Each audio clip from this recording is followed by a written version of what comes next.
Abs are built in the kitchen. This right here is the sentence that drives me up the wall instantly. Every time I post an ab workout video, the comments show up.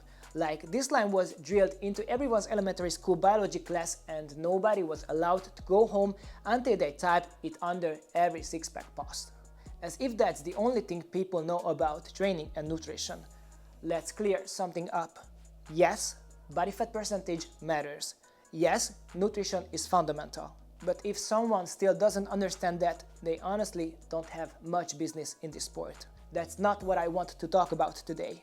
Because if you only focus on food, you might get a flat stomach, and whatever muscle you already have underneath will shape how that looks. But if you want visible, deep, defined abs, that's a completely different story. Your abs are muscles, and they need progressive overload just like your chest, your back, or your legs. Without load, there's no growth. Without growth, there's no depth. And without depth, there's none of that fullness people actually call a six-pack. Today's video is much more practical, less theory, more specifics. We are going through the most popular ab exercises, breaking down the most common mistakes almost everyone makes, and I will show you how to fix them. If you're ready, let's get into it.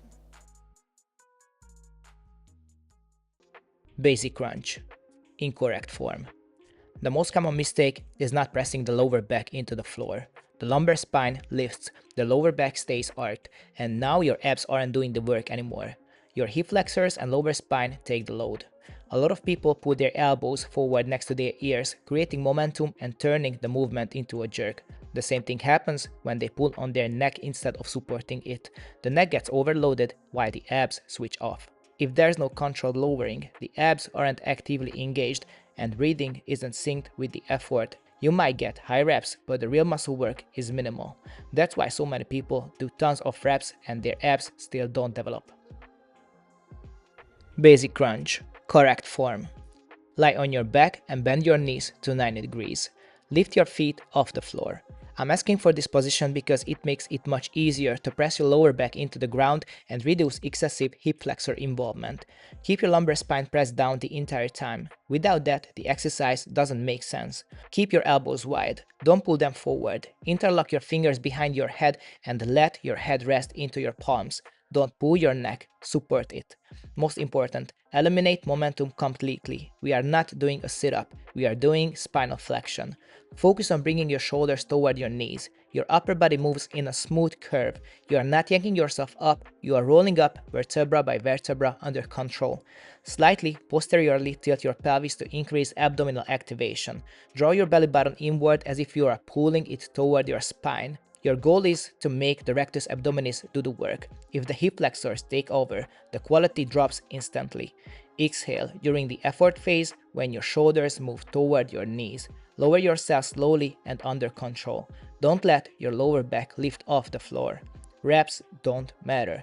What matters is whether you actually feel your abs working. Side crunch. Incorrect form. One of the biggest mistakes is rotating excessively. The movement turns into a twisting rotation instead of controlled lateral trunk flexion. Momentum takes over instead of the obliques. Many people work in a very short range of motion, barely lifting their upper body off the floor, so the abs never reach real tension. Momentum is common here too. Fast, jerky reps with no controlled eccentric phase. The neck gets overloaded again. They pull on the head and close the elbow instead of supporting it and keeping it stable. There's often no pelvic control either. The lumbar spine lifts, the torso becomes unstable, and the exercise becomes less effective and more injury prone. The reps are there, but true oblique activation is minimal.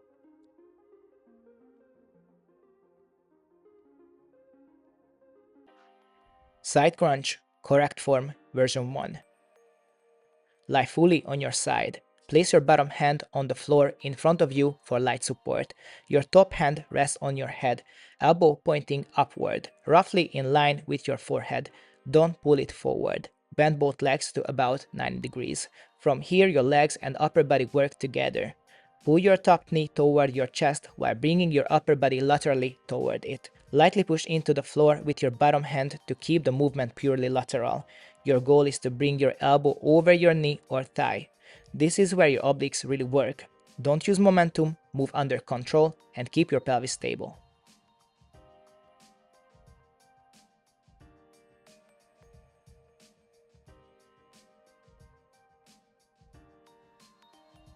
Side crunch version 2. From the same starting position, add slight outward rotation to your upper body. As you move toward your knee, rotate your torso slightly and bring your arm inward a bit. This way, you engage not only the obliques but also the upper portion of the rectus abdominis. The emphasis is on upper body control. By adjusting the amount of lean and rotation, you decide which muscle group gets more load. If you stay purely lateral, the obliques dominate. If you add rotation, the upper rectus abdominis plays a bigger role. That's how you shift emphasis within the same base movement.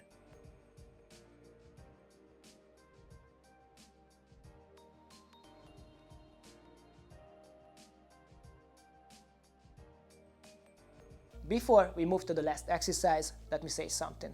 If you don't want to leave your progress to chance, if you don't want to piece together random exercises from Instagram, and you would like to know exactly how many reps to do, in what order, with what structure and load, then you need a system.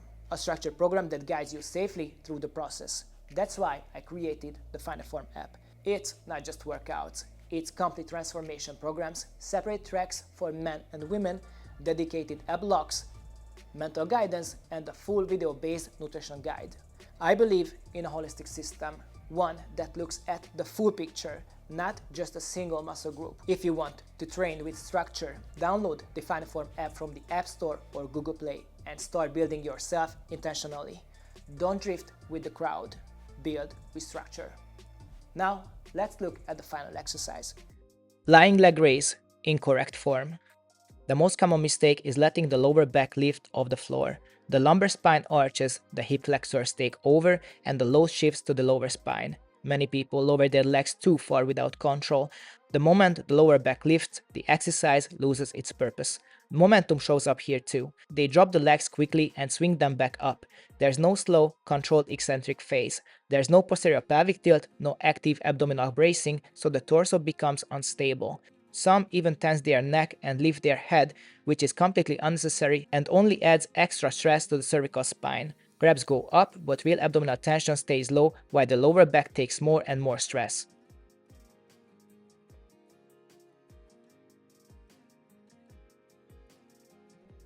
Lying leg raise, easier version. Lie on your back with your hands next to your body on the floor.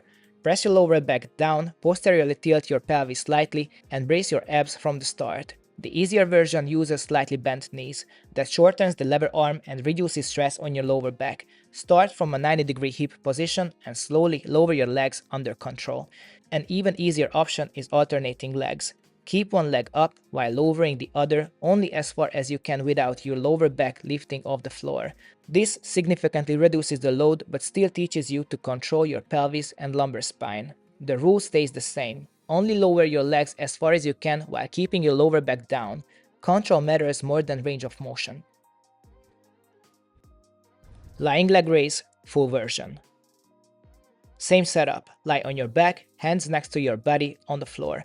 Press your lower back into the ground, slightly posteriorly tilt your pelvis, and consciously brace your abs. Start from a 90-degree hip position and extend your legs toward the ceiling, keeping them together.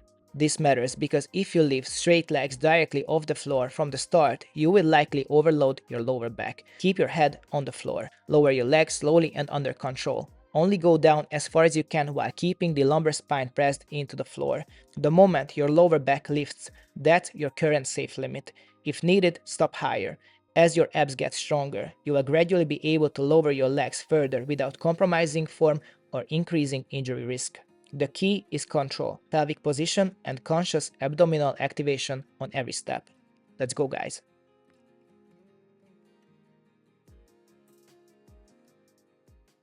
If you paid attention, you probably noticed that almost the same principles apply to all these exercises. This isn't complicated, it's not some mystical secret. People just don't know what to pay attention to. That's why I make these videos. When you truly lock in these fundamentals, it doesn't just improve these 3 exercises, It changes how you approach every movement in your training. You will be safer, your form will be cleaner, your injury risk drop, and your workouts become more effective. Fewer reps, more real work. You save time, either you finish faster or you get better results in the same amount of time. There are huge benefits to building your training with intention. Now it's your turn. What's your favorite ab exercise? Was there a mistake you didn't even realize you were making? Drop it in the comments. Let's continue the conversation down there.